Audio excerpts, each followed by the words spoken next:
have this friend. He's a game artist, a brilliant freaking game artist and an inspiration to everyone around him. And he went to the doctor recently, and the doctor told him that if he keeps doing what he's doing for a living, he's gonna keel over and die from a heart attack in the next couple of years. How fucked up is that?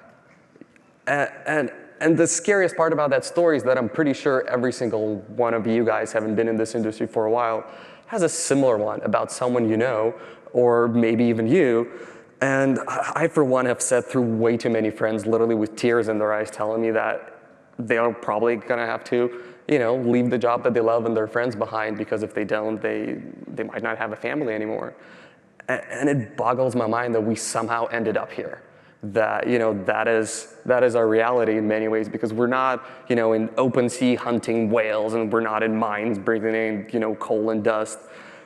It's somehow we ended up here. And I'm very lucky. I get to travel the world, talk to game developers about what they worry about, and I get to hear all kinds of things from absolutely mind-boggling, like HR departments starting betting pools on how many divorces they're going to get after the product ships, to the very worst one that I've heard is actually senior artists teaching their younglings at a studio that in order to survive in this industry, you need to learn how to care less, which breaks my heart on so many, many levels, because something that all of us are extremely privileged with in this room right now is that we actually have something that we love doing for a living. And it's a privilege that most people will actually never know in their freaking life. They'll just go to work, spend a third of their life doing something, absolutely loathing what they do, and then just waiting for that clock to run out to actually go home and do something that they love. And the fact that we have to condition people to learn to love something less so that it doesn't have to hurt them back is absolutely mind-blowing to me and deeply disheartening. And that kind of shit keeps me up at night. And all of you guys keep me up at night, because I've met you. I've been to many GDCs and conferences, and I know for a fact that pretty much all of you have dedicated most of your life to building beautiful things that will entertain people and take them on adventures and share stories and give them memories and friends they wouldn't have had otherwise. And to think that this is how we treat people as an industry, like this is the best we can do. And the worst part is usually that the most burnout are usually the people who actually give away most, which is even more heartbreaking. And honestly, this is why there's an AI talk in the middle of an art direction bootcamp, is because trying to solve this problem for many, many years, I do not know a better way to fix a lot of the things that are symptomatic of this rather than technology. Yes, there's talk about unionizing, great, but games are still ridiculously expensive to make. You still have gigantic teams that we financially cannot justify, and we're gonna have to outsource more jobs once the next console generation comes around, and then how creatively engaged are you going to be? And then, on top of that, even if all the jobs are here, but there are 3,000 of us making one game, how exciting is it to place rock by a tree for a year, because that's all you get to do. Because it's the quality and the dignity of the jobs that matters also. And it's the crunch and the cost and the creative ownership and all of that. And I can't think of a better way to fix it than literally make everyone 10 times more powerful than they are today. Making sure that you can accomplish a lot more than you think you can. Making sure that whatever is out there does not require an army of craftsmen, but a tight-knit group of artists. And that is what we're going to try to talk about today. This is obviously a talk about technology, and there's going to be a bunch of technical things, but fundamentally, it's about you. It's not about trying to tell you, hey, a bunch of programmers got together and we figured this thing out, so now all of you got to live with it. It's the exact opposite of that. It's, hey, all of these people are doing all of these things, and quite frankly, nobody has a clue apart from you, because this is all being made for you. And in order for you to make the most of it, you need to be vocal, you need to be educated, you need to be a part of that conversation, and in order to do that, you need the ammunition, you need the knowledge to actually call bullshit when somebody gives you technology that is undeserving of the creativity that you possess. And so that's what we're gonna talk about. And I know right now you're thinking, God damn it, Andrew, how the hell are you gonna dig the presentation out of this hole? And I'm not sure.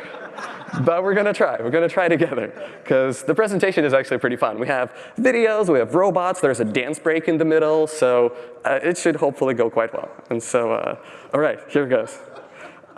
Building a creative future with artificial intelligence. And I'm going to start with a very simple aspirational video, because I think something that is very important is that I think culturally we all realize that there is a certain critical mass of technology that is going to happen that is essentially going to make every single person the master and creator of entire universes. And it's been in popular culture for the longest time, and this is obviously the newest Blade Runner movie with the sort of section about making memories. But I think conceptually... Dr. Anastaline? A visitor. What is really important is that we knew for a while that we're going to get there anyway.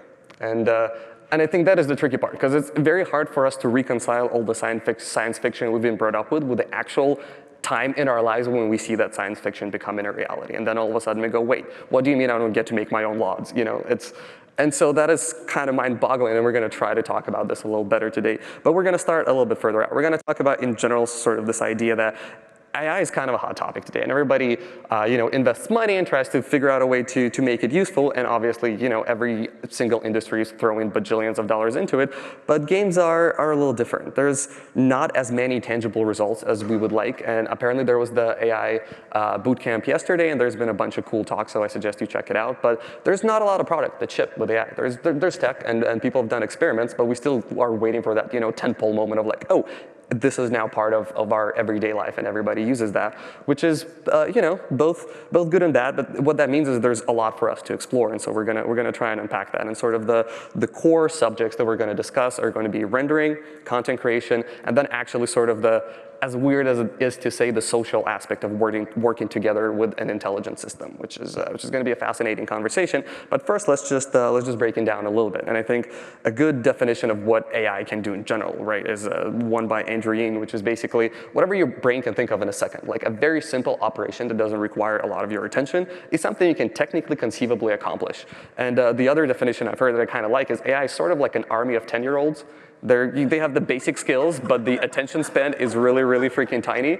So whenever you're trying to solve a problem, think about that. Can I apply AI to that? Can you take an army of 10-year-olds, and will they be able to do it? And it all boils down to patterns, right? It's math, it's structure. We look at things, and we predict how these things might end up down the line.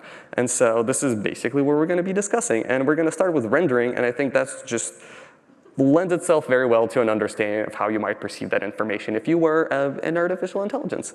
And that is an image is basically a pattern of pixels. And if we were to present the simplest problem of like what can an army of 10-year-olds do, it's basically take a bunch of 10-year-olds, give them these little squares of the image, like tiny chunks of like 10 by 10 pixels, and go, could you fill in the missing black pixels, like with a reasonable result, even if you don't have access to the entire image? And that is technically a problem that even most of us, without being exposed to the rest of the image, could accomplish quite well. And that would somehow be representative of the final image, and that is seems like an entirely asinine problem. But when you start applying it at a grander scale to how rendering is done, this is in many ways revolutionary, and this is nothing new. It's a reasonably oldish NVIDIA research, but I think what it informs you of is this idea that we can actually do half the amount of rendering than we're used to, and just kind of figure out the rest as if we had an army of little AIs just sitting there and painting in those pixels for us.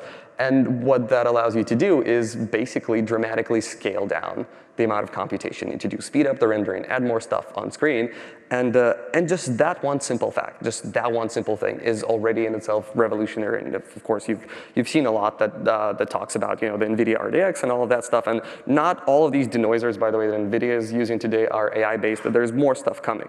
But just starting with a simple problem and simple solution, just that one thing can fundamentally change so many things that we know about rendering. Because once again, the Moore's law given out, like we're not getting as much hardware gains as we're used to, which means that in order to get better graphics, we need to somehow figure out how to process less. And that is an interesting way of doing that. And of course, the question you have is, well, okay, but when will it be fast enough or ready enough or production ready? And the fun answer is like about 3 years ago. So this paper came out, SIGGRAPH Asia 2016, and I've actually talked to people who have it implemented in their studios as research projects, and it's working. But nobody's putting it in a game because we are very risk averse, and games are very expensive. And so there's gonna have to be an interesting point, and my guess it's somewhere around the console generation transition where we're actually more sort of invested in the idea of trying riskier things and seeing what shakes out, especially as complexity grows exponentially and we actually are hard-pressed for bigger gains. But that is just that interesting idea that that technology exists, it runs on GPU, in shader, AI-based screen space ambient occlusion that is actually higher quality than most things you would get with the traditional method. So there it goes. But just taking that idea further, and we're just gonna go through a bunch of cool videos because it's fun and talk about all of the creative freedom that this allows you for. So when we're talking about rendering, we're also talking about iteration. Your ability to experiment as an artist is basically handicapped by how fast the computer can process the things you're working on. And so this is the research out of Disney where they can basically borderline real-time visualize lighting these very complicated volumetric systems. And what that means is as an artist at some point in a video game, you'll literally just sort of sculpt your fluffy clouds and see them immediately rendered in front of you. And that is really cool because this is something that has not been possible before and is going to ungate new opportunities for you as artists and allow you to express more cool things. But something that's very interesting is that it turns out that if we take that simple idea of I have a bunch of points and then I remove some of those points and then I can fill in some of those points, that translates to so many more applications that we have, like particle systems. Particles essentially are just a collection of points. And you can generate less points and then just use an AI-based system to figure out what the rest of the points are. And so what that means is imagine as an artist, you can actually have real-time fluid simulations in a game that are full 3D and interacting with your environment. These are things that were not possible before, but they're gonna be inevitably, and hopefully reasonably soon. And there's some fun research for doing similar things, but this is basically more in 2D, but it's the same idea is that we can sort of take a lower res simulation and then just use AI stuff to basically accelerate it, predict the next frames of how the simulation is going to look. And I think the key phrase here is predict how the next frame is going to look, whatever this applies to, because there are a lot of mathematical connotations, but there are some that are artistic that are incredibly fascinating. And that is basically what happens in this process, right? We're so used to we're doing particle simulation, right? Let's take every particle and calculate how it bounces and bumps against every other particle, which takes for freaking ever, no matter how many transistors you put on a tiny piece of silicone. And so what these systems provide us with is an actual opportunity to, instead of calculate it, just sort of figure out how that looks, and then just sort of spit it out back at you. So something you don't do as an artist when you're painting water is you're not sitting there trying to solve a fluid simulation in your head. You look at it and you go, okay, I think these are nice shapes and they're kind of evocative of what I'm trying to tell. You're not solving light transport equations when you're trying to just render something in 2D with watercolors or Photoshop or whatever it is. And something that fascinates me about this technology is that it essentially learns how to be more like you. How to not calculate everything, but learn and memorize how things look so that it can express it back to you. And what that also ends up bringing us is dramatic increases in actual efficiency. So that is very interesting. But I guess something to take away from this section is AI is more like you than traditional programming, which is kind of cool. The next thing is style transfer, which is, by all intents and purposes, if you're an artist, kind of useless. And we've all seen this gimmick videos going around and, throw in an image, get another image that looks like the Starry Night by Van Gogh or something, and there's literally no good application for an artist. But I'm gonna go through a bunch of steps that are actually going to explain to you why this could be really good for rendering. And we're gonna start with a simple idea. You can transfer from a simplified style to a more complicated style, right? And we've seen the paint a cat or whatever. If not, just come by, give me a business card, I'll send you a link to it. You can paint some cats. But the cool idea that comes out of this is that you can basically take one type of video or one type of frame and then transfer it into another one. This is research done at NVIDIA where they basically take self-driving or just regular car footage and then they transfer it from here's a spring version and a winter version, or here's night and day. But then what they can also do is they can take a real video and transfer it into something that looks like a video game, which is a fascinating idea, and it's actually been trained on GTA 5, so good on GTA 5. But what this lends itself to is actually the reversal. You can basically render a game frame and then figure out a way to convert it into something that looks photoreal, which is, photoreal is a bit of a stretch today, and I understand that. But something that's very interesting with all of that is that basically, potentially, down the line, the rendering process or how you used to visualizing things can be not focused on actually calculating, the light that bounces off a pixel, but just rendering out the semantic segmentation map of this is a bicycle, this is a car, and then you have an AI system that actually figures out how to render it. And so this is an actual AI rendered video that takes a similar sort of segmentation map and renders an entire frame for you, where you don't place the lights, you don't place the textures, you just go, this is a street, there are cars here. Could you please just remember how it's supposed to look and sort of apply that artistic lens to it? And this is an entirely different sort of paradigm shift of a concept that can apply to rendering. And what's fascinating about this, and I'm sorry, it's going to get a little bit technical, but it's also kind of cool, so hopefully you'll appreciate it, is that conceptually, the way neural networks work is they are stable and predictable as far as how many cycles in memory they take. They literally take the same amount of memory and cycles every single time. Because when you run your game and you render your frame, and I optimized many a game, so I know that pain all too well, your game only runs as good as the worst spot you have in your environment. Meaning your entire beautiful, beautiful world that you've built is like 60% of how cool it could look, because you can look out the window and through a glass statue that's going to be reflected in that one thing, and you literally have to account for that and bring down everything else, because that's how the current rendering works, and that's basically programming for you today. You write an algorithm, and then it might run more things or less things. But when you literally run the same amount of pixels through a neural network that visualizes or renders this for you, it's going to be exactly the same every single time, which means that it scales more easily, it actually plays a lot better with different types of hardware, and what that technically means is that it's just better suited for the problem we have at hand, which is quite fascinating to think about, because it means that on a long enough time frame, it will inevitably be a better way to do it, which is quite fascinating. But yeah, hopefully this is useful. I know it's quite technical. It'll lead somewhere, I promise. The next cool thing is actually, we're going to talk about content a little bit, but the focus is now going to be a lot more to like applying to the things that we can do as artists.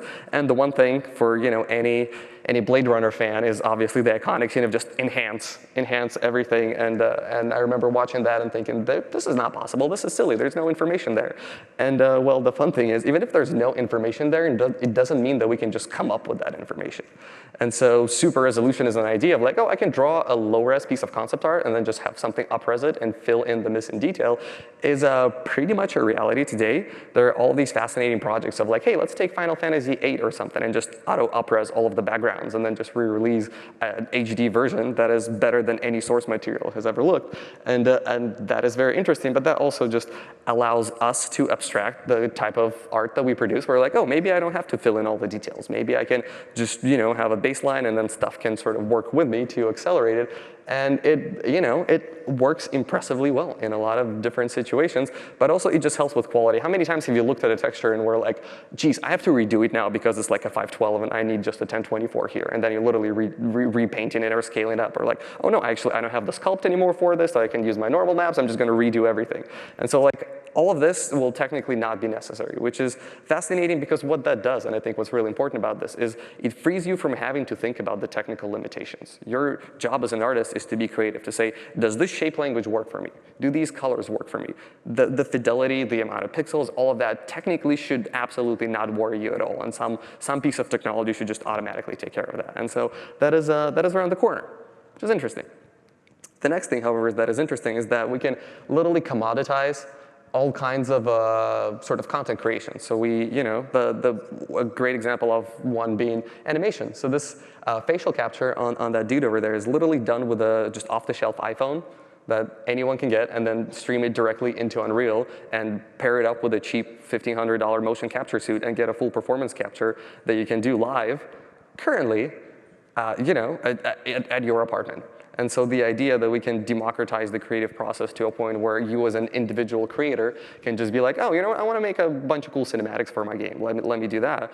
That is pretty mind-blowing, and it's only going to keep going. And I think something that's really exciting about all of this is that we kind of don't have to pull all the weight on our own anymore as just game developers, because we're so used to being responsible for all of the advances in computer graphics and technology related to that. But now all of these social companies and just general tech giants have figured out that they can make money off of you by buying poop face emojis, so they're pouring crazy amounts of money into it, and we as game developers can actually benefit from that because now they're doing all of the R&D that we can shamelessly use, and so that is good. And you can expect to take more and more advantages of that. The other thing that is interesting is the actual content creation of 3D images. And there's a whole bunch of research into like, oh, can we turn a picture into a 3D model? And honestly, the quality is not that great. Like, I'm not holding my breath for this one. And I think something that is much more likely to happen is we're going to take a process that has proven to have the fidelity first that we need. And then we're going to look at it as a whole bunch of points. And then we'll be like, hey, where have we seen this before? And it's basically the same problem. Can we speed up photogrammetry 20 times more and use less images? Because you take a bunch of pictures with your iPhone, we super resolution them to double the size, then we speed up the process of turning it into a 3D model by filling in more of these missing points with AI, and then at some point you can literally generate high quality 3D assets with your phone. And that would be really cool, because that means that now you can actually focus on composing your worlds and communicating vision and sort of telling stories and all of that. And the technology will allow you to do that. But now, of course, you're wondering, well, what about materials? Well, I'm sorry to say that is also happening. And the cool thing is, and I like sort of that way of thinking, if you can look at a flat image and figure out what is a highlight, what is a shadow coming from the surface sort of bump, and what is just the base color, then there's no reason we can't train a neural network to do that. And so the ability to decompose a single image into like a BRDF is something that's been prototyped. It's there. You can probably find the source code online if you want to mess around with it. But the idea is that all of these technical steps that we're so used to taking are kind of slowly getting picked off one by one, which can be both scary and interesting. We're going to talk about the scary part. But for now, the main thing that I'm trying to sort of get across here is just to make sure you are informed about what's happening. The interesting thing that happens with a lot of AI training, right, is that the whole point of it is to figure out the underlying features of whatever you're trying to teach it. So if you show it a bunch of images, with either they're labeled, or in this case, they're just somehow grouped based on whatever properties they have, you can have a system that figures out that, oh, there are all of these properties that correspond with something being old versus new. And then you can literally have a neural network, like in this example, that can actually just age your surfaces for you. So you just drop in a texture and go, I want this to be old now. And something that is fascinating about this is that the creative intent, the creative problem solving, stopped with you saying this needs to be old now. Because the rest of it is like, oh, which pixel do I put where? And you still have the freedom to go in and retouch afterwards. But a lot of the time, in a production, when you have a lot of worlds to build, all of this is a lot less relevant to you. There are only so many things you care about, and what this technology would actually allow you to do is have the freedom to choose what you want to spend your time on, manually finessing and adjusting, instead of having to constantly be bogged down with trying to finesse, or not even finesse, just scramble to get everything in. And that, honestly, one of the things that broke my heart a lot, working with artists at a game studio that had deadlines that had to ship products, was an artist once told me that he never gets to do his 100%, because everything always gets to like 80%, and then it's always taken away because there's so much game to make and you need to rush, and just the sheer volume does not allow the freedom for an individual artist to say, this is really important. I want to polish it. I want to spend 3 days on this and make it the most freaking amazing statue or crate or whatever else it is. But we kind of lost that freedom through the fact that the amount of content that we have to produce is just mind-boggling, and we're just scrambling all the time to cover our bases. And I think that this is going to be a very helpful sort of aid in that problem. We're back to style transfer, which is still useless, but there's interesting applications to it which might actually make it a little more useful. And it, of all places, is going to be about stylization. So, okay, we know that like I don't want to just build a final image and then go, oh, could you now stylize this for me? Because artistically that I can't control the process. It's of no interest. But what if I already have a style, I'm halfway through a painting, and then I have this piece of reference that now I just have to like repaint because it doesn't fit with the rendering style that I have? Well, that is a lot different of a problem. And then if you can have a system that will just sort of pick up on the artistic cues that you've set forth and automatically fill it in for you, now you're saving time. Now you can still paint on top of it, do whatever you want, make it yours. But the fact that you don't have to do the work that you don't care about is going to be extremely valuable. And there's just another example of that. And that I think is very interesting, because we care about preserving our creative intent. We care about preserving our artistic style. And this is actually an example of technology that is quite literally focused around that. It's not there to tell you how your style is supposed to look. It's there to learn from you, pick up on your cues, and then apply them to whatever you're doing, which I think is a lot more of a healthy approach to look at that. Okay, the next is generation. And I'm sure you've seen a bunch of these videos going around. Generative adversarial networks, generating fake faces. If you go online, I think there's a website called These People Don't Exist, and it's basically just generating a new face for you every time. And then someone really smart made a website called These Cats Don't Exist, where they generate you a fake cat every time. So I highly suggest you check it out. But the cool thing is we can generate things. The big problem is we kind of can't control them at all, which also kind of makes them useless for us. Because what we want is we want directability. We want to actually articulate the features we care about. We want to tell the AI how we want this to look, and then it should kind of do the job. And so the best we have right now is basically navigating this weird feature space of like, oh, all of these images are kind of similar, and I can blend between them. And so that is sort of a step, right? Because what's interesting is in all of this similarity space, there's possibility for discerning some actual parameters. Like, oh, you know what? I just want a bigger nose, or I want a different eyebrow shape or something like that.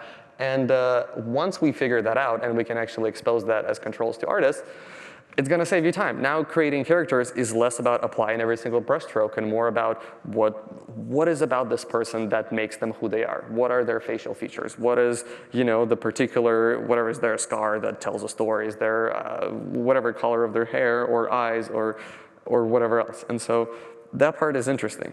And the interesting part is it also applies to other things. Most things, and it's all being done in 2D. I think we're reasonably far from doing it in 3D yet, but just I think something, once again, that's extremely important to take away from this. It's not the technology itself, it's that idea that your creative process becomes closer to art direction, that as you work, you don't have to apply every single brushstroke yourself, but you're actually directing a certain system to say, oh, I wish these cars were more like this, or I wish this interior space was more like this. And then what that fundamentally allows you to do is it empowers you to do cool stuff. And talking about this creative problem solving, right, where AI is sort of your junior artist just constantly pitching you ideas, and you're going, yes, I like this, I don't like that, let's go more with this direction, no, in this direction. I don't think we should underestimate the amount of creativity that we can get out of this, and I think this video is going to be In the first experiment, robots were asked to walk around while minimizing the amount of foot contact with the ground. Much to the scientists' surprise, the robots answered that this can be done with 0% contact, meaning that they never ever touch the ground with the feet. The scientists wondered how that is even possible and pulled up the video of the proof. This proof showed a robot flipping over and walking using its elbows. Talk about thinking outside the box. Wow!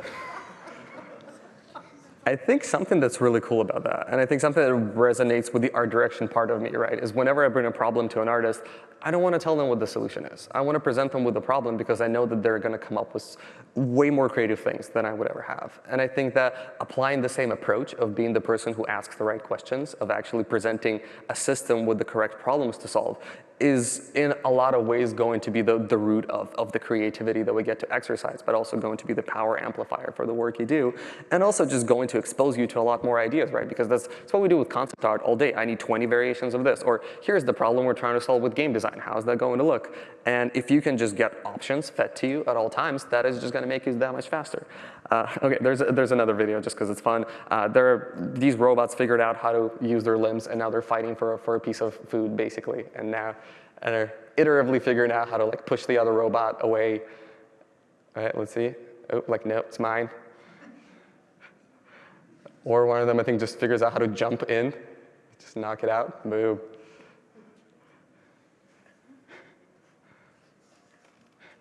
This one's cool.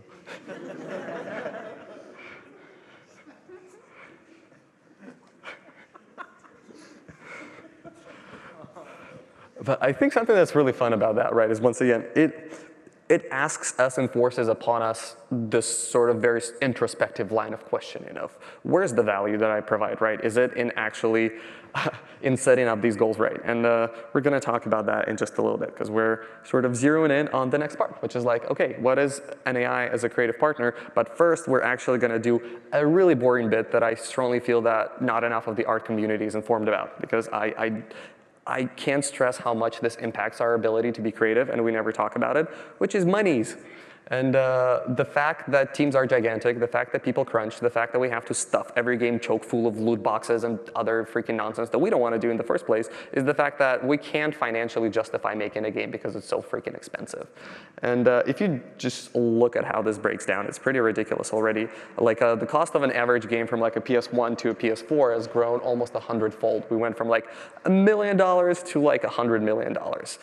Which is crazy, because our audiences have not grown 100-fold. The cost of a single game to the end user have not grown 100-fold. Yet somehow we are expected to build bigger worlds with better teams and somehow make money. And so I think that is the interesting problem, because we always tend to assume that the evil money bag somewhere just going, no, you can't make fun, creative things. I need more loot boxes. But the problem is that just in order to break even, like just for us to be sustainable as a business and have some creative freedom, like if we project it to like the next console generation, you basically kind of need 8 million copies to sell just to break even. Which is stupid, because breaking even is a horrible business strategy. You can literally take $250 million, put them in a bank, take them out 5 years later, and you will have made more money than if you would have made a video game. Like how crazy is that? And so I think that is basically something that is important to realize, because it impacts creativity a lot. When we're having these discussions on like, why isn't there more risk taking? It is because we cannot afford it. It is because we, as individual contributors to the process of making the virtual worlds, are actually not productive enough, and the productivity has not caught up with the exponential growth and complexity, because all of us are expected to do 20 times more things than we were expected to do 10 years ago, yet somehow we're nowhere near 20 times more productive. And so that's the sad part, and it affects people. And I'm not gonna rant about this again, just because I had to at the beginning, but you all know about this all too well. And yeah, I think we can solve this by literally making everyone a lot more effective than they are today. At least I don't know of a better solution. But the other thing that is quite fascinating to me is, if we were a movie industry, I think right now we literally only have figured out how to make superhero movies, because nothing else economically makes sense. When you're making a video game, it has to be for everyone, because if it's not, you're just not gonna make any money back. And like, there are some sad examples. Like, I absolutely love vampire games. There's been like 2 in the last 15 years that were of any reasonable quality. Is that not crazy? There's like cyberpunk games. There's like Deus Ex and the new Cyberpunk that's not out. And that's literally all you get. I'm sure there's a lot more people that have very peculiar tastes that they would love to have, an offer for on the market. We can't do that. We can't take the creative risk. We can't experiment because it's too damn expensive. And now that I've ranted through the money part, I'm gonna make it up to you by having a dance break.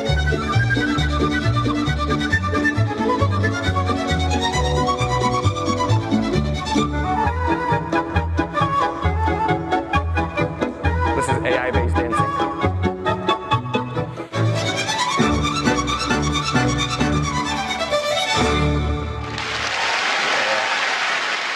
So next time you want to look cool on Facebook 5 years from now, you don't even have to do anything. Just put a picture of yourself and done.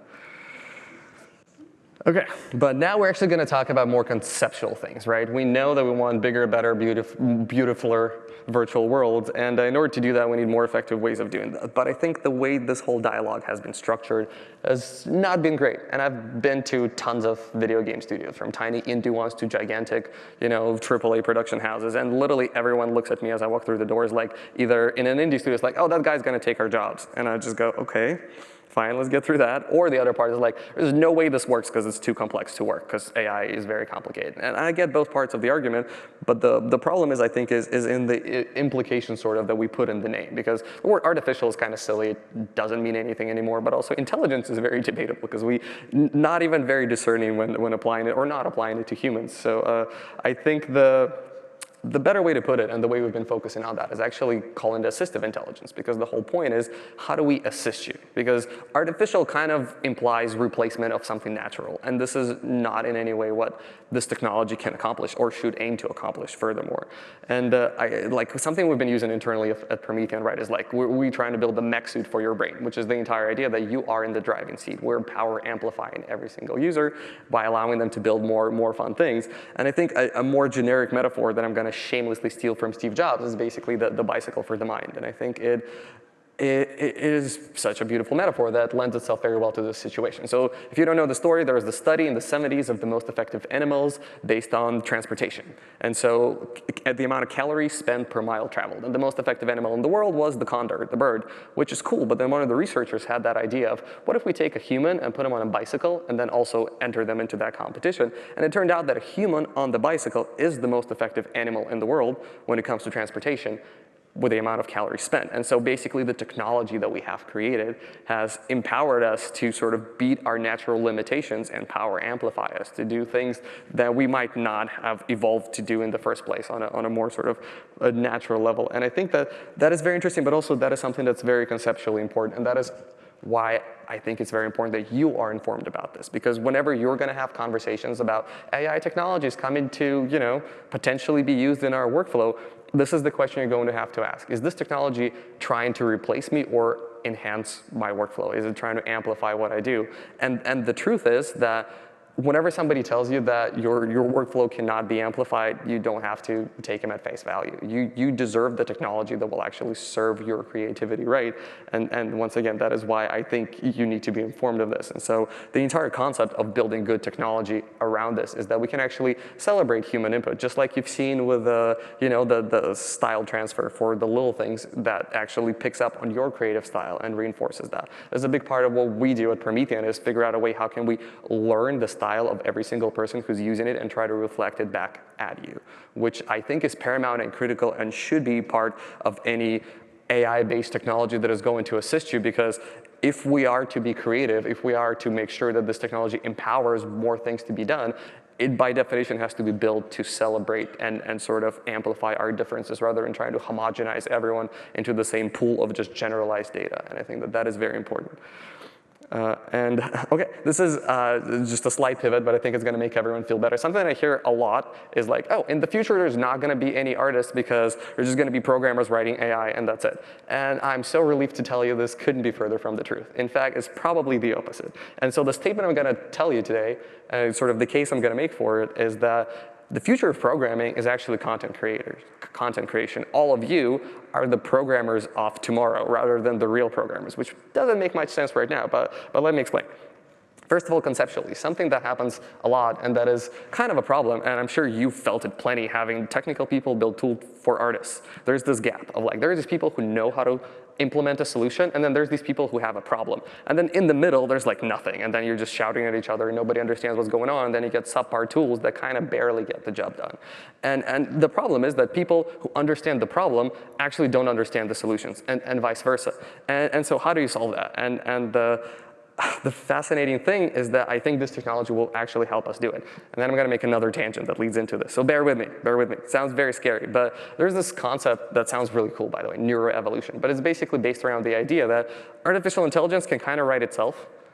If you have a particular type of neural networks that you're building, then you can have another type of AI just configure different types of neural networks for your particular task and figure out how to write a good neural network for you. And so this kind of caused a little bit of an upset in the programming community when Andrej Karpathy, who's the head of AI at Tesla, basically tweeted that gradient descent is an optimization algorithm. He basically said that AI is going to write code better than humans will, and that's a programmer who does AI for a living.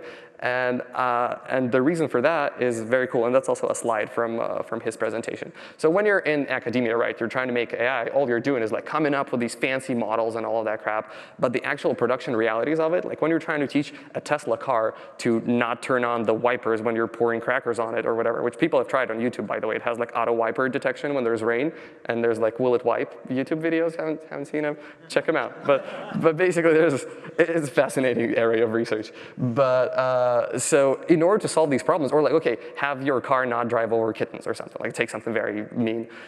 In order to do that right now at Tesla, you don't write code. You basically go and take a bunch of pictures of kittens, mark them up, and say, hey, please don't write over this.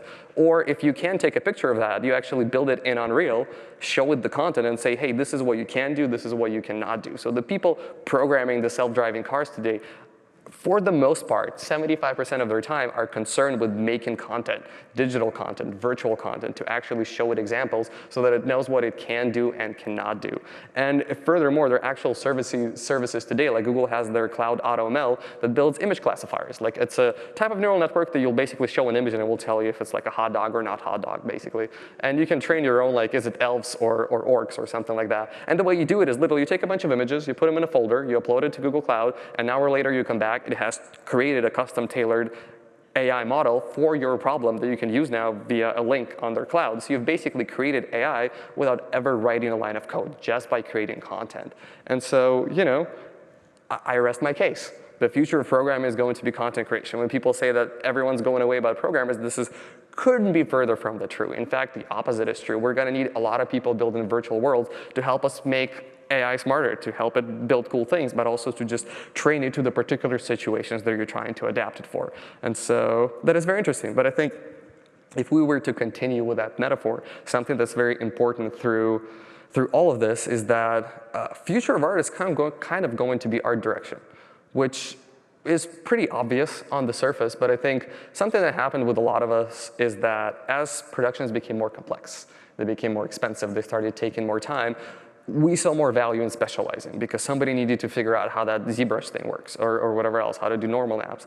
And then after a while, you kind of realize that that part has nothing to do with art.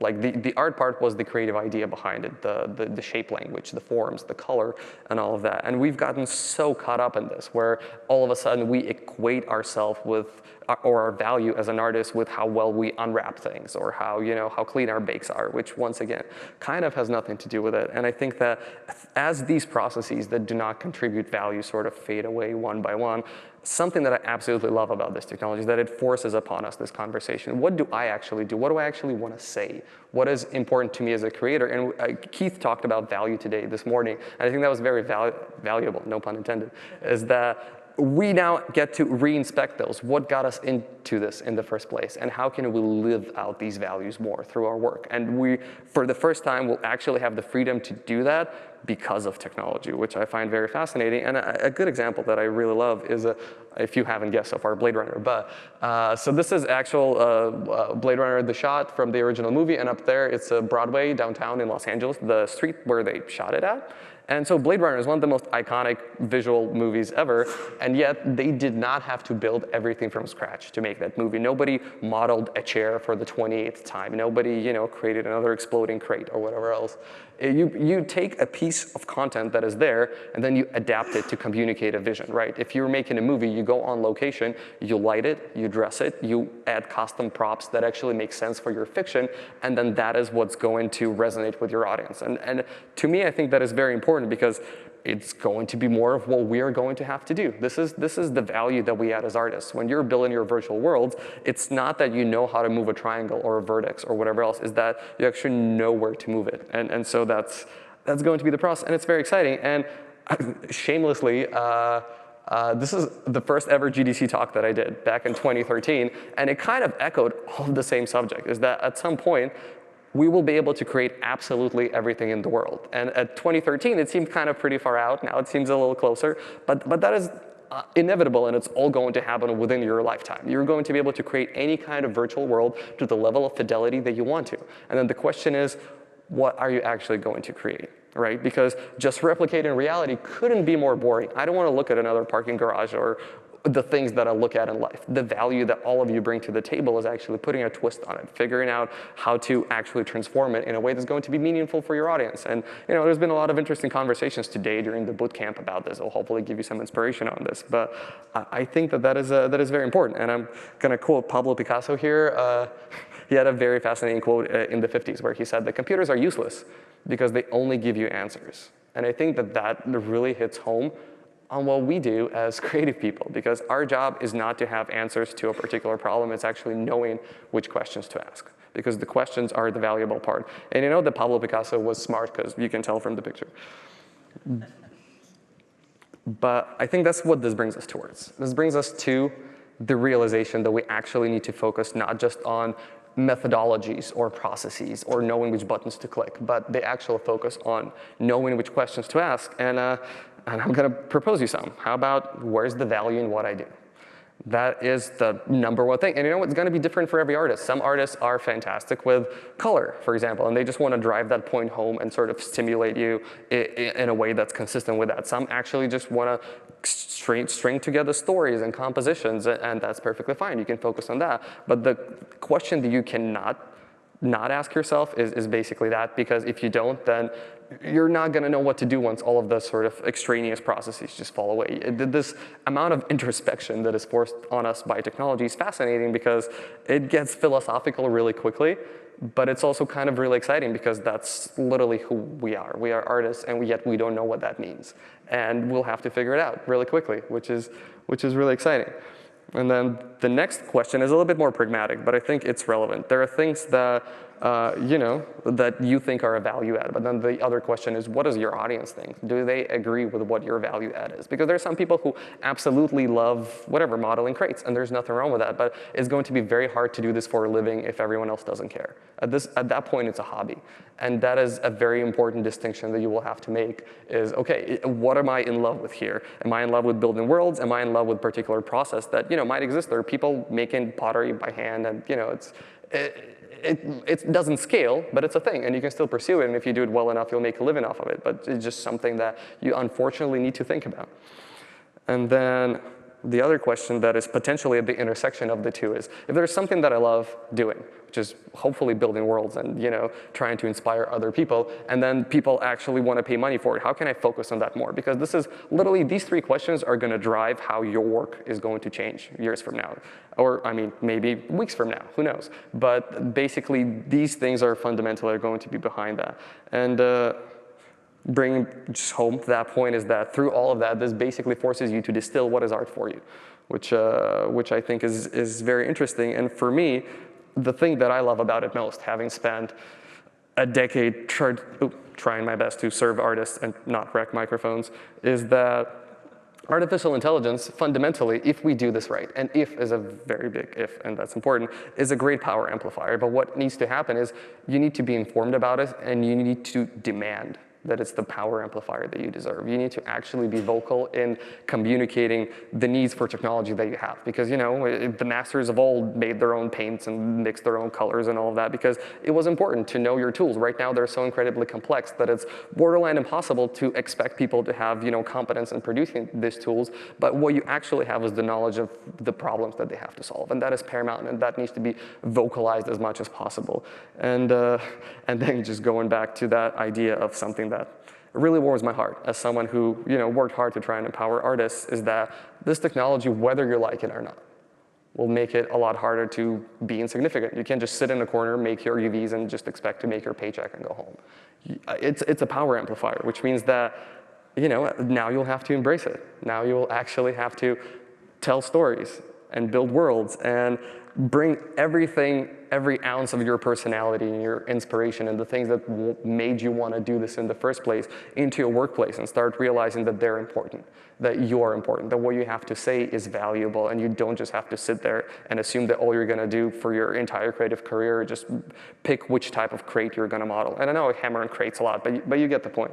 And so if there is a takeaway from this entire presentation, is that I really hope that you can start applying that logic now. You can start realizing that what you have to say actually has value. You can start thinking about what are you going to say when the time comes, because it's going to come sooner than you think. And then when the time is right, you're going to shoot for the moon and make amazing things, but also demand that the tools that people are making for you are actually deserving of your inspiration and your creativity. And that's all I got. Thank you so much.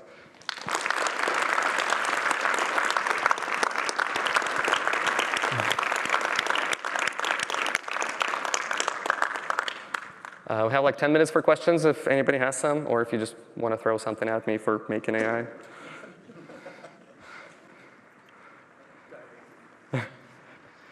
I guess my question would be, how do we start using it? So like, as a lead artist, one of the things that's very important to me is eliminating all crunch, while at the same time not limiting creativity, and those things don't go very well together at all. So we're always looking for ways to improve pipelines in Houdini, and procedural texturing is a way to do that. But I can already kind of see the pipeline for an AI workflow in my brain, but I can't.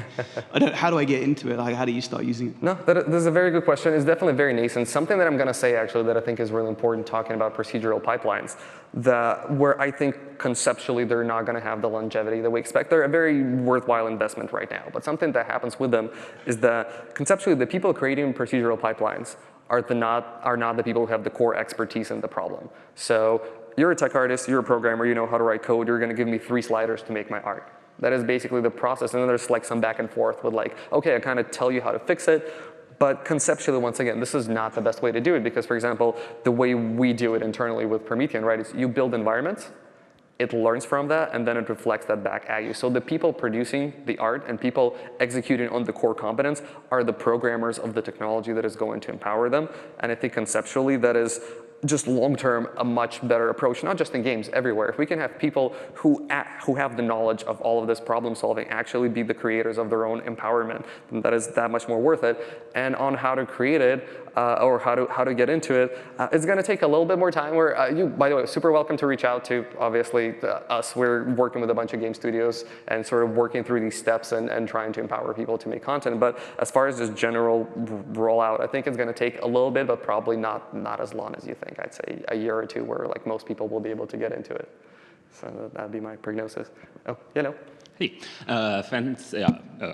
fascinating talk, thank you. I have a question which is kind of an open-ended question, I guess, but it relates to, let's call it expectation creep. It's basically, if you look at PS1 games and how they looked like, I mean, it's not like the people who created it were like less talented than people are nowadays, it's just they had worse tools than people have nowadays. So if we look at AI as just another tool to make things more effective. To just boil it down to one simple question, what gives you the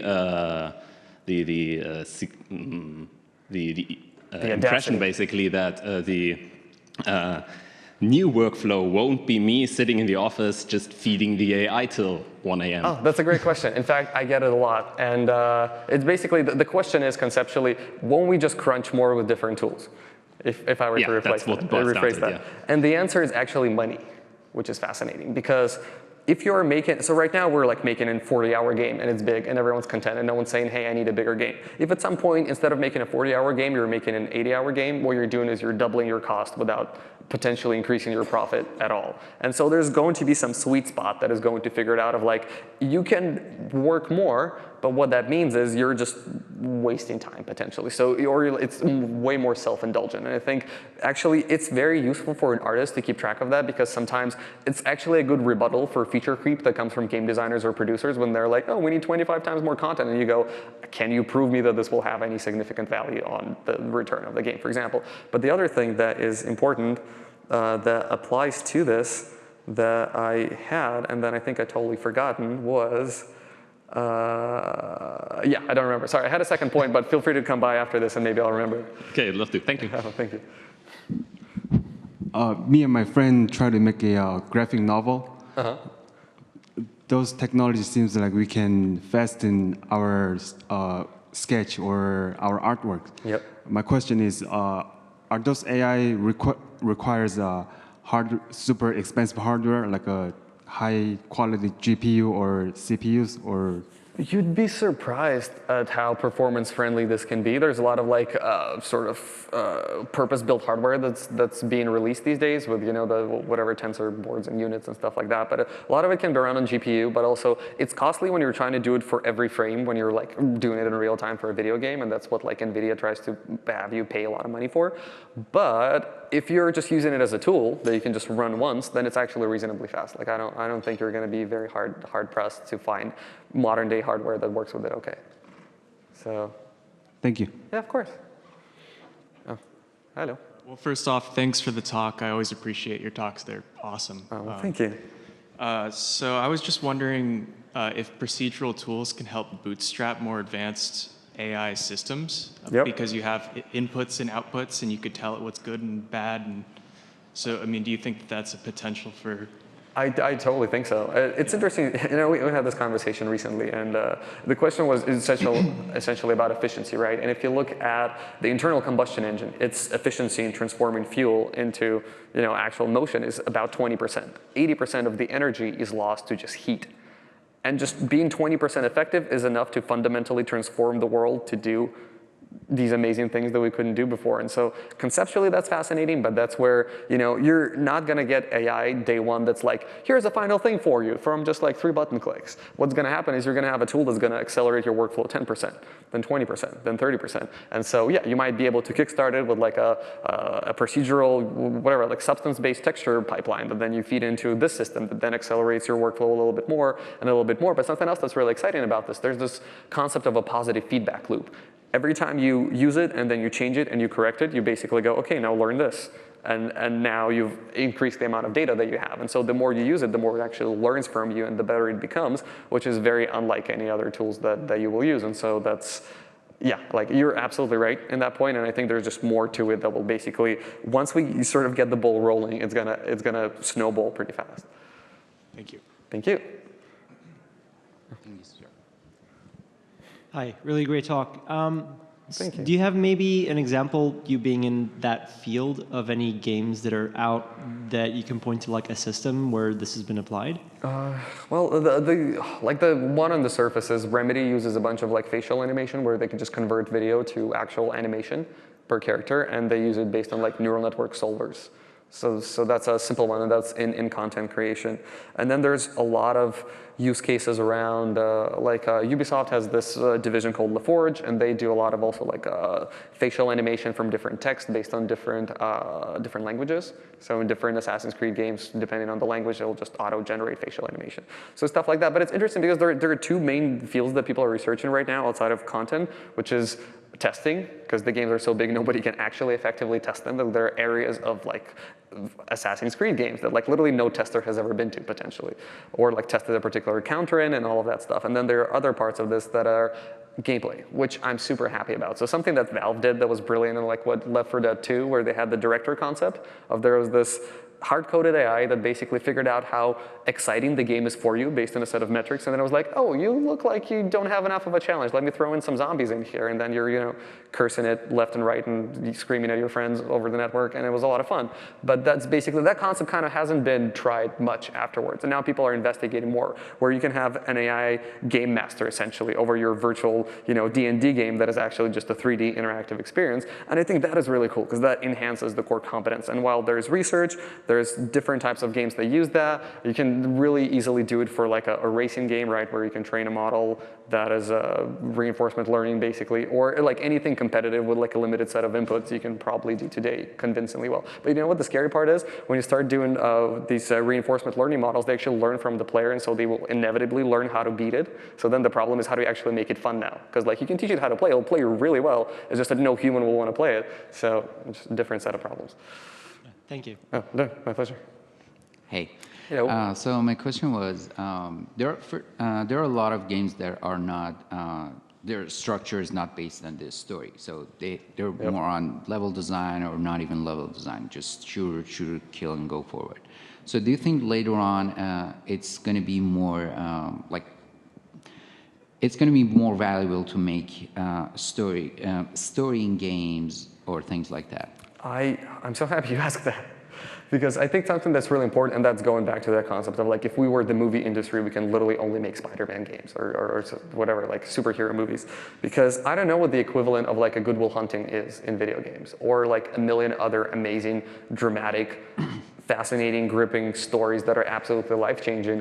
And if we can dramatically improve that, what's going to happen is we're going to dramatically expand the amount of people enjoying video games. Because right now there's like a limited amount of people, and you talk to a lot of people that are on the financial side, and they go, no, video games grow so much money. Everyone's playing Candy Crush. Great, everyone's playing Candy Crush. But if we can figure out a way to actually give people an experience that they can relate to, that is of enough quality that they can see themselves in it, and it gives them an interactive view on what their life is like, or someone they know life is like, and just let them experience something in a way that wasn't possible before, that doesn't involve blowing everyone's brains out, then I think we're just gonna have a lot more people actually enjoying that. And I think that's great, because even the word game is kind of antiquated in a way, because fundamentally what we're trying to do is we're trying to take you on a journey. We're trying to give you an experience. And then whatever that experience is, it doesn't have to have rules. It doesn't have to have, as you mentioned, like a linear structure. It's all about what do you want people to do. And it's weird and it's kind of off tangent, but I think it's extremely valuable because it ties into that. Walmart does training for its employees in VR, like interactively. And one of the things they do is they actually have them fire someone as part of their management training in VR. But then what they do with that is, as you're firing someone in VR, they actually capture your performance. And then the next stage of your training is you're actually sitting there as an employee watching you fire yourself.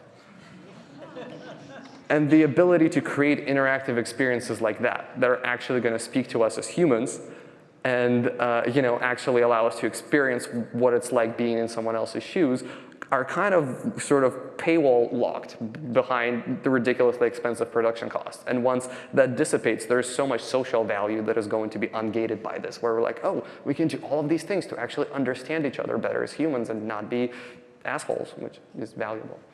I'm sorry, I rant, but yes. So the short answer is yes. My other question is, if we have time, of course. Was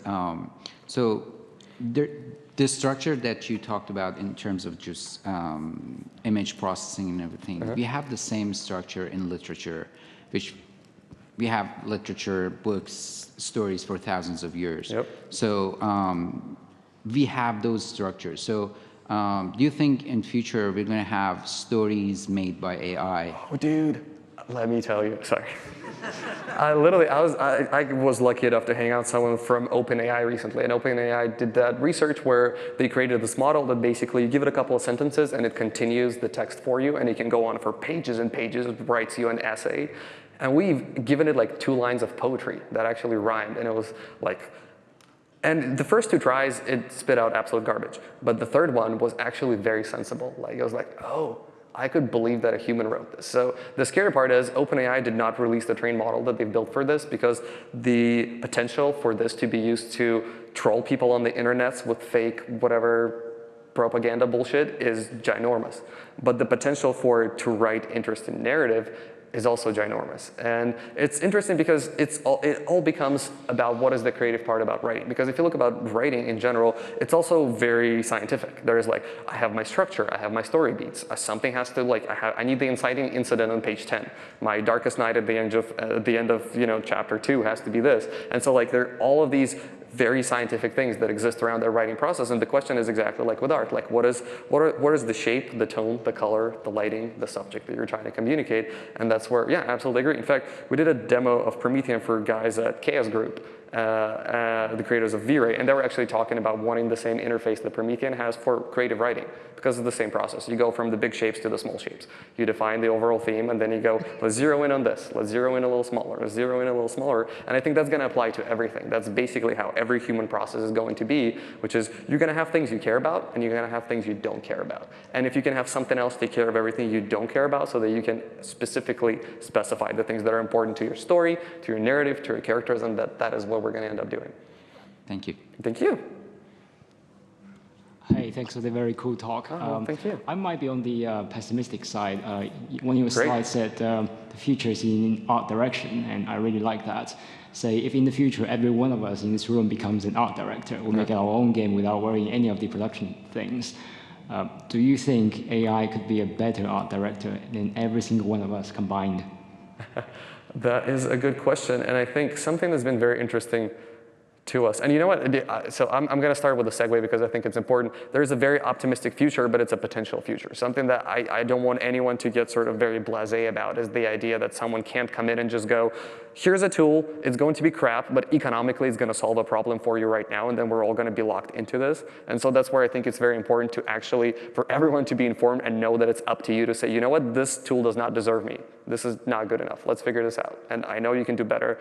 I don't take no for an answer, and then we'll do something. But then just to go back to your point, something that's very fascinating to us, for example, building Promethean, right? Promethean builds virtual spaces.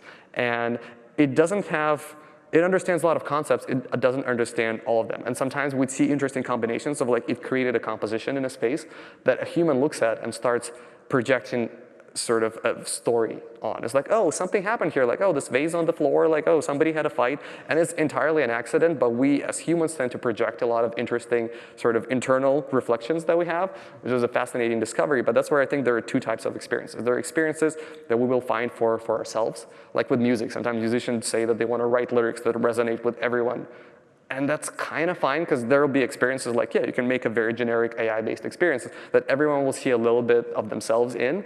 You know, a super generic pop song when you describe the love interest, or like, oh, like, that literally sounds like every single person. You know, she has 2 legs and 2 elbows, or whatever. Like you've heard the radio, but it's kind of like that. Like that part might work. But then the other part, I think that's very interesting, there are very directed experiences where, at least for me, art is about making choices and sharing these choices. And there's, you know, for every generically broad pop song, there's a Bob Dylan song that's like, this thing happened. Like, if you've never heard of it, I highly recommend check out The Lonesome Death of Hattie Carroll. And it was recorded like 1964, and it's literally about an incident of basically a rich white man killing a woman for no reason with a cane because she was a woman of color and he was drunk. And it was literally a song exactly about that and nothing more. And it has such profound impact because it has so many layers of very deliberate intent that it tries to impart onto you. And I think that these experiences can coexist. It's fine if people want to see themselves in something very broad, but also if somebody wants to tell you a very specific story, I think it's going to have potentially higher impact because it's tailored to you, which is very interesting, right? So right now we have to make video games that everybody has to like because we need to sell them to everybody. If we don't need to sell them to everybody and we just need to sell them to like 20 people, we can make something that these 20 people will not just like, but they will absolutely freaking love it. And I think that's where the value is. And I don't think AI will able to do that. It's good at generalizing rather than making something extremely particular. Hopefully that answers that. Hey. Thanks. So just a quick follow-up question to that. So if we proceed down that kind of line of thinking and AI ends up generating a lot more of the generic kind of typical movie kind of just generic stuff, do you think that could end up in a situation a bit like kind of was typecast with the Steam Greenlight situation of the God gem games and whatnot being developed by kind of creative people being lost in the rough of like thousands and thousands of AI generated kind of not so great games? That is a very good problem. It actually gets brought up a lot. Also, yeah, like how much more content can we want to have because there's already so much that nobody has the time to consume it, which makes sense. I think there's part of this like cultural phenomena that we all want to make sure that we consume the same content so we can talk with our friends about it, which is interesting, but that kind of limits the ability to cater content to people. But something that's very ironic about this problem is that literally Netflix is pouring like bajillions of money to cater the content to you and go, oh, you like this character in this movie, let us literally cut out the screenshot from the movie and show you a thumbnail with this guy who's in this movie for 3 seconds, but we're going to show it to you so you click on it and watch it. And basically I think what's going to happen is the more content appears, the better the technology becomes that actually finds the right content for you. And so it's going to be like an arm race of sorts. But I think it's also a good problem to have where we have more good things rather than less good things. Sure. From a financial aspect of that then, if there is so much content and everyone gets their own personalized kind of experience library of games that they want to play, does that not mean that each individual one would technically get less sales and whatnot because they're being tailored to individual people and it's not getting the broader audience and therefore the financial investment or potentially. If you look at a lot of indie games, right, like you can, depends on how your budget is structured, the development, but you can sell whatever, like 100,000 copies and actually make a decent amount of money, which is, in grander scheme of things, is not that many people. But also the other thing I think that's interesting is you can create content that can, in marginal ways, cater itself to different people, where you can have the one broad experience, but then it's like, oh, whatever, like in my game, this guy's going to be a little bit more of an asshole because I happen to like it. That sounds horrible, but you know what I mean. Just the experience adapts to you to a point where it's still the same experience. You can still monetize it sort of more broadly, but you actually sort of in that D&D game master for you that where everyone shares an experience, but it's a little different. Not unlike the interactive Netflix Black Mirror episode that basically had choices for different people so that they could express themselves. Yeah, great. So hopefully that works. Thanks for the talk, really fascinating. Oh, well, I appreciate it, thank you. Andrew, thank you. Super interesting stuff. Oh, thank you, Max. I have a question. Do you see like a kind of a recursive learning, like as you're training AI, and then AI is training from you, and you essentially start repeating the same patterns And as you train from AI and AI trains from you, what do you see happening? Do you see like cats within cats kind of stuff? Oh, it's interesting. So I think there's a certain realization that is occurring right now where a lot of data is kind of pointless. Like self-driving cars is a good example, where we have millions of hours of recorded of just driving down the road, and it will work fine. And so that sort of, you have like a bell curve distribution, right? Like that middle section is kind of taken care of with like 10,000 hours. You don't need 1,000,000 hours. And so at that point, you can kind of stop. The problem is what's called the long tail. It's like all of these cases at the edge of your bell curve where we're like, oh, there was a cat that was wearing like a traffic cone on its head running across the street. Like, what the hell does your car do at that point? And like all of these is where you actually need your data.